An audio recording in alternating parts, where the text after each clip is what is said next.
Hi friends, welcome to my channel BTech study kit. Topic వచ్చేసి central concepts of automata theory.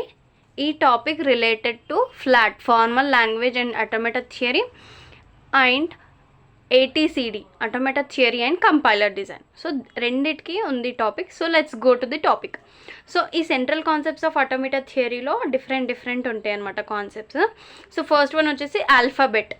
So alphabet మీరు ఇక్కడ ఇంకొక point కూడా ప్రతి దానికి రాయొచ్చు. సో ఇక్కడ నేను ఇది రిప్రజెంటేషన్ అని రాసిన అనమాట, డినోటెడ్ అనమాట. Alpha is denoted with summation అనమాట. సో మీరు ఇక్కడ ఇంకొక పాయింట్ కూడా రాసుకోవచ్చు, alpha is denoted by summation. అలా అన్నిటికీ రాయొచ్చు అనమాట. సో నేను మీకు షార్ట్కట్గా గుర్తుపెట్టుకొని జస్ట్ సింబల్ మెన్షన్ చేసిన, ఓకేనా. సో ఆల్ఫాబెట్ అంటే మనకు తెలుసు, నాన్ ఎంటీ అంటే ఎంటీ కానీ, ఫైనైట్ అంటే countable set of input symbols or elements. మనం తీసుకునే ఇన్పుట్ సింబల్స్ అనేవి కౌంటబుల్ అయి ఉండాలి అండ్ వితౌట్ ఎంటీ అంటే నల్ ఉండకూడదు, ఎప్సిలాన్ ఉండకూడదు, ఓకేనా. సో ఎగ్జాంపుల్ మనం ఏం చెప్పొచ్చు అంటే సమ్మేషన్ ఈజ్ ఈక్వల్స్ టు 0,1. ఈ 0,1 అనేవి బైనరీ నెంబర్స్ కాబట్టి బైనరీ ఆల్ఫాబెట్స్. అండ్ ఇంకొకటి ఎగ్జాంపుల్ ఏంటి అంటే summation is equals to ABC so on Z. ఇవి లోయర్ కేస్ ఆల్ఫాబెట్స్. మనం స్మాల్ ఏబీసీలు అంటాం కదా, స్మాల్ ఏబీసీలు తీసుకుంటున్నాం కాబట్టి lower case alphabets. Next string is represented with W. And string అంటే ఏంటంటే collection of characteristics over the given alphabet. So group of అంటే మనం అన్నీ కలిపి రాసే స్ట్రింగ్స్ అంటే క్యారెక్టర్స్ ఉంటాయి కదా, వాటిని స్ట్రింగ్ అంటాం అనమాట ఇక్కడ. సో మనం ఇక్కడ ఆల్ఫాబెట్ 0,1 అనుకుంటే దాని నుంచి ఏం స్ట్రింగ్స్ రాయొచ్చు, 0, 1, 1, 1, 1, 0, 0 ఏదైనా రాయొచ్చు. అంటే ఆ 2, 0,1ని యూజ్ చేసి మనం రాసే డిఫరెంట్ క్యారెక్టర్స్ ఉంటాయి కదా, కలెక్ట్ చేసి ఇప్పుడు 0, 1 అనేది అంటే 0, 1 సపరేట్ కానీ మనం కంబైన్ చేసి రాస్తున్నాం. ఇట్లా రాసే వాటిని స్ట్రింగ్స్ అంటాం అనమాట. So next length of a string. So ఇక్కడ లెంత్ ఆఫ్ ఏ స్ట్రింగ్ అంటే it is represented with mod W అనమాట.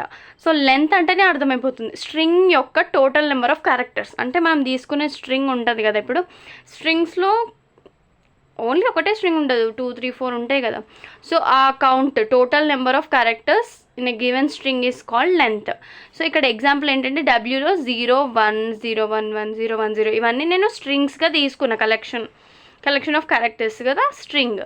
సో తీసుకున్నా. సో లెంత్ ఆఫ్ స్ట్రింగ్ ఏమైతే ఎన్ని ఉన్నాయి కౌంట్ చేయాలి, టోటల్ 1, 2, 3, 4. సో 4 కాబట్టి mod W is equals to 4 అనమాట. So this is about length of a string. And next one వచ్చేసి power of a string. So power of a string ఏంటి అంటే it is represented with summation power K అని. So ఇక్కడ if summation is an alphabet, summation అనేది ఆల్ఫాబెట్గానే కదా మనం represent చేసేది. సో అది ఆల్ఫాబెట్ అయితే summation power K is a set of all the strings of length K. So అంటే ఇక్కడ ఏంటి అంటే సమ్మేషన్ K అంటే ఇప్పుడు మనం ఒక స్ట్రింగ్ అంటే తీసుకుంటాం కదా, ఇప్పుడు ఆల్ఫాబెట్ 0,1 తీసుకున్నాం కదా. సో దానికి ఇంకా మనం అంటే ఆ స్ట్రింగ్లో ఉన్న లెంత్ని రిప్రజెంట్ చేస్తుంది అనమాట ఈ K అనేది. సో ఇక్కడ ఎగ్జాంపుల్ మీకు అర్థం కావాలి అంటే ఇక్కడ ఏంటి, ఇప్పుడు ఓన్లీ ఈ స్ట్రింగ్ ఇక్కడ చూడండి, నేను ఆల్ఫాబెట్స్లో ఇక్కడ ఓన్లీ 0,1 మాత్రమే తీసుకున్నా. అంటే ఇక్కడ ఓన్లీ ఒకటే ఉంది, ఇక్కడ 1 అనేది ఒకటే. సో పవర్లో మనం K ఈక్వల్స్ టు 1 అవుతుంది ఇక్కడ. అండ్ నెక్స్ట్ ఏంటి ఇక్కడ 0, 1, 1, 0, 0, 0, 1, 1 అంటే 2, 2, 2, 2 ఉన్నాయి. అంటే పవర్ ఏమవుతుంది 2. అంటే ఇందులో ఉన్న స్ట్రింగ్ లెంత్ ఎంత అంటే ప్రతి ఒక్కటి 2 లెంత్ అని అర్థం ఇక్కడ, ఓకేనా. నెక్స్ట్ ఇక్కడ సమ్మేషన్ 3 అంటే ప్రతి ఒక్క స్ట్రింగ్ అనేది 3 లెంత్ ఉంటుంది అనమాట. చూడండి 0, 1, 0, 1, 1, 0, 0, 0 అలా. So this is about power of a string. Next infix అంటేనే అర్థమవుతుంది. ఇన్ అంటే మిడిల్ అనే అర్థం, in. So removing the front and tail end of the given string then the remaining substring is called infix. So in అంటే middle, అంటే మిడిల్ది అలానే ఉంచి ఫ్రంట్ ఎండ్ అంటే ముందు, టేల్ ఎండ్ అంటే బ్యాక్. ఫ్రంట్ టేల్ ఎండ్ని రిమూవ్ చేస్తే మిగతా ఉండే సబ్ స్ట్రింగ్ అంటాం. అంటే ఇప్పుడు టోటల్ ఉండే స్ట్రింగ్ నుంచి మనం కొంచెం తీసేస్తున్నామంటే సబ్ స్ట్రింగే కదా. సో ఫ్రంట్ టెయిల్ ఎండ్ని రిమూవ్ చేస్తున్నప్పుడు మిగిలే సబ్స్ట్రింగ్ని ఇన్ఫిక్స్ అంటాం. సో దానికి మనం బెస్ట్ ఎగ్జాంపుల్ ఏంటి అంటే let us consider W is equals to ABC అనే ఒక స్ట్రింగ్ నేను తీసుకున్నాం. సో మనం ఏమంటున్నాం, ఫ్రంట్ టెయిల్ ఎండ్ని రిమూవ్ చేయాలి. ఫ్రంట్ అంటే ఇది ఫ్రంట్ టెయిల్ ఏంటి టెయిల్ ఎండ్. సో ఈ రెండు నేను రిమూవ్ చేస్తే మనం మిగిలేది ఏంటి, B ఒకటే కదా. So infix is equals to B. Next prefix అంటే రిమూవింగ్ టెయిల్. ప్రీ అంటే ముందుది మనకు ఉండాలి, మిగతాది తీసేయాలని అర్థం. So removing tail end of a given string then the remaining substring is called prefix. So ఇక్కడ ఏంటి అంటే మనం లాస్ట్ అంటే టెయిల్ అంటే లాస్ట్ స్ట్రింగ్ని రిమూవ్ చేసి మిగతా మిగిలే సబ్ స్ట్రింగ్ని ప్రిఫిక్స్ అంటామన్నమాట. So for example W is equals to 010. So నేను ఏం చేస్తున్నా, టెయిల్ ఎండ్ రిమూవ్ చేయాలి. So I'm removing the tail end string. So remove చేస్తే ఇంకేముంటుంది, 01 ఉంటుంది. సో ప్రిఫిక్స్ అనేది 01 ఇక్కడ. Okay, next postfix or suffix, ఇందులో ఏదైనా ఒకటే. సో ఇక్కడ ఏంటి అంటే పోస్ట్ సఫిక్స్ అంటే మనకి లాస్ట్ది ఉండాలి అని అర్థం, అది మనం ఉంచాలి. సో మిగతా తీసేయాల్సింది ఏంటి, front end. So removing front end of given string then the remaining string is called postfix. So postfix అంటాం దాన్ని. So let us consider an example that W is equals to 010. మనం front ఎండ్ని remove చేయాలి. So 0 I'm removing here. So we have 10. So postfix is equals to 10. Next we have empty string. Empty అంటేనే అర్థమవుతుంది, అంటే మనం తీసుకునే అందులో length అనేది 0, ఎలాంటి స్ట్రింగ్ లేదు అని అర్థం. సో చూడండి, length of the string is 0 then the string is called as empty string. అంటే ఆ స్ట్రింగ్ యొక్క లెంత్ 0 అయితే దాన్ని మనం ఎంటీ స్ట్రింగ్గా రిప్రజెంట్ చేస్తామన్నమాట. ఓకేనా. And next Kleene closure. So Kleene closure అంటే ఏంటి, it is represented with summation star. ఓకేనా. The set of all the strings over an alphabet conventionally denoted by summation star 0 to any. అంటే ఇది 0 to any ఏంటి అంటే starts from 0 to any, ఎక్కడి వరకైనా అని అర్థం. సో ఇక్కడ ఏంటంటే set of all strings set over the given alphabet, అంటే ఇచ్చిన ఆల్ఫాబెట్ పైన. ఇప్పుడు ఫర్ ఎగ్జాంపుల్ 0,1 ఇస్తే 0,1, A,B ఇస్తే A,B అట్లా. So it is denoted by summation star. Next ఏంటంటే ఇప్పుడు మనం ఒక ఎగ్జాంపుల్ ఇస్తే మీకు అర్థమవుతుంది. సో నేను ఇప్పుడు ఇక్కడ ఇన్పుట్ ఆల్ఫాబెట్ 0,1 అనుకుంటున్నా. So summation star 0 to any. 0 అంటే ఇక్కడ మరి ఈ ఇన్పుట్ ఆల్ఫాబెట్లో ఉన్న 0 కాదు, అంటే 0 అంటే నథింగ్, ఏం తీసుకోవట్లేదు. సో ఏం తీసుకోవట్లేదు అంటే మనం ఎట్లా రిప్రజెంట్ చేయాలి, స్టార్టింగ్ ఎప్సిలాన్ తీసుకోవాలి. So this is the main here, you have to remember this. 0 to any అంటే ఎప్సిలాన్ వస్తుంది. ఓకేనా. ఇంకొకటి మీకు దీని నుంచి ఒక క్లియర్ కట్ ఐడియా రావాలి అంటే పాజిటివ్ క్లోజర్ చూస్తే మీకు క్లియర్ కట్ ఐడియా వస్తుంది. So epsilon, next 0, next 1, 0,1, 0,10, so to any, ఎక్కడి వరకైనా, so up to so on. ఓకేనా. Next positive closure, summation plus అనమాట. సో ఇక్కడ కూడా same, the set of all the strings over the given alphabet summation conventionally denoted by summation plus. Same అనమాట, but starts from 1 to any. అంటే starting ఏదైనా ఒక input string అనే symbol అనేది ఖచ్చితంగా ఉండాలి, 1 అయినా కనీసం ఉండాలి.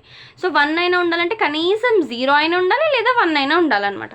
So that's why 0,1, 0,1, 0,10 and so on. Starting epsilon ఉండదు. సో ఇక్కడ నోట్ అదే ఉంటుంది, epsilon is not present in positive closure.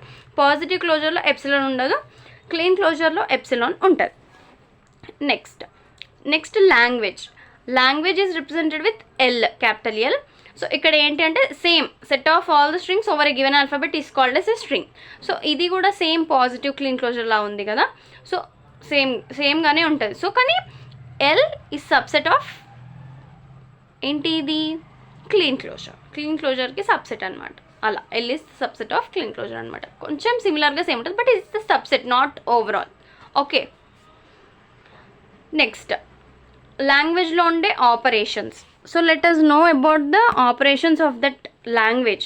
So నార్మల్గా మనకు తెలిసిన ఏంటి, యూనియన్, ఇంటర్సెక్షన్, కన్కాటనేషన్, ఇవే ఇక్కడ ఉంటాయి.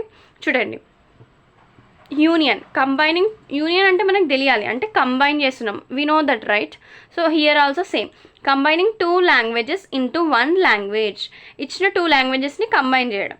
So example let us consider L1 equals to this one L2 is equals to like this. So I'm combining those two, L1 union L2.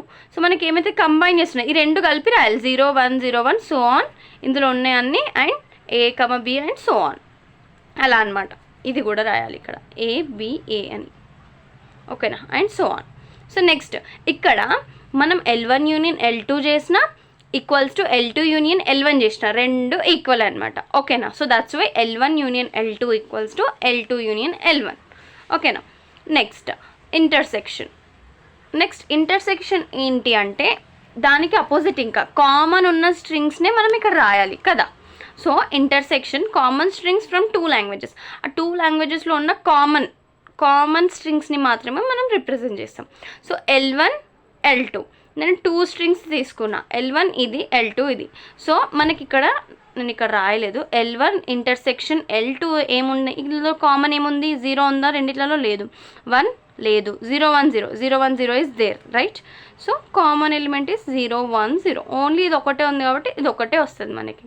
So if you want to take another string, so you here add 1 1, so there will be both 1, so comma and 1 1 1 you keep, okay na. So here L1 intersection L2 is equals to L2 intersection L1. So ఇలా చేసిన అలా చేసిన intersection is equal, ఓకేనా. Next one వచ్చేసి concatenation అంటే ఏంటి, first one string రాసిన తర్వాత దాని తర్వాత ఫాలోడ్ బై నెక్స్ట్ స్ట్రింగ్ అనమాట. So writing first string followed by second string, first string రాసినాక ఫాలోడ్ బై సెకండ్ స్ట్రింగ్ అనమాట, first string second string we have to write. Example let us consider summation is equals to A, B, C. ఇది input alphabets మనం తీసుకున్నాం. So మనకి first string ఏంటి, W1 equals to ABC, ఏదో ఒక string, ఇంకొక string ABCC. So మనం ఏమంటున్నాం, first string we have to write first and followed by second string, right. So W1 W2, so E string followed by E string anamata. So this is about central concepts of automata theory. So let us go to the applications of finite automata also. We will cover these 2 topics in this video. In the next video I'll explain the models. In the first video I'll explain DFA, and the next further video I'll explain NFA, and next epsilon NFA, okay. So let us go with applications of finite automata. So ఇందులో applications ఏంటి finite ఆటోమేటాకి, సో మెయిన్గా main important role అనేది compiler డిజైన్లో use చేస్తామన్నమాట. It plays an important role in compiler design. And next ఇంకొకటి ఏంటి, design and analysis of complex softwares and hardware systems. And అంటే డిఫికల్ట్ ఉండే సాఫ్ట్వేర్స్ హార్డ్వేర్స్ని డిజైన్ చేయడానికి, దాన్ని ప్రాపర్గా అర్థం చేసుకోవడం, అనాలిసిస్ చేయడానికి యూజ్ చేస్తాం finite automata. So next in switching theory, design and analysis of digital circuits అనేది ఆటోమేటా థియరీ అనేది యూజ్ చేస్తాం స్విచ్చింగ్ థియరీలో, design and analysis of digital ఎలక్ట్రానిక్స్లో. అండ్ నెక్స్ట్ అంటే ప్రోగ్రామ్ కరెక్ట్గా ఉందా లేదా అనేది ప్రూవ్ చేయడానికి కూడా ఈ ఆటోమేటా థియరీ అనేది యూజ్ చేస్తాం. To prove correctness of the program automata theory is used. And next కొన్ని ఫైనైట్ స్టేట్ మిషన్స్ని డిజైన్ చేయడానికి కూడా యూజ్ చేస్తాం, such as Moore and Mealy machines. And next ఇక్కడ ఏంటి అంటే next one, it is base for the formal languages and this formal languages are useful for the programming languages. So మళ్ళీ ఈ automata theory finite automata ఉంది కదా, అది ఒక base లాగా ఉంటుందన్నమాట ఫార్మల్ లాంగ్వేజెస్కి. And this formal languages are also used for programming languages like Python, Java, like that. And next network protocol verification, ఇందులో కూడా ఫైనైట్ ఆటోమేటా అనేది యూజ్ అవుతుంది. అండ్ నెక్స్ట్ వచ్చేసి regular expression matching in text ఎడిటర్లో expression matching కోసం కూడా మనం use చేస్తాం ఈ finite automata. So these are about the applications of finite automata, and you can elaborate the answer here based on ఈ small సెంటెన్సెస్ని బట్టి మీరు కొంచెం ఎలాబరేట్ చేయొచ్చు ఆన్సర్ని, no problem. So easy identification కోసం I have written in a small sentence, okay. So this is about the applications of finite automata, and also I have explained central concepts of automata theory. So please like, share and subscribe to my channel. Bye friends.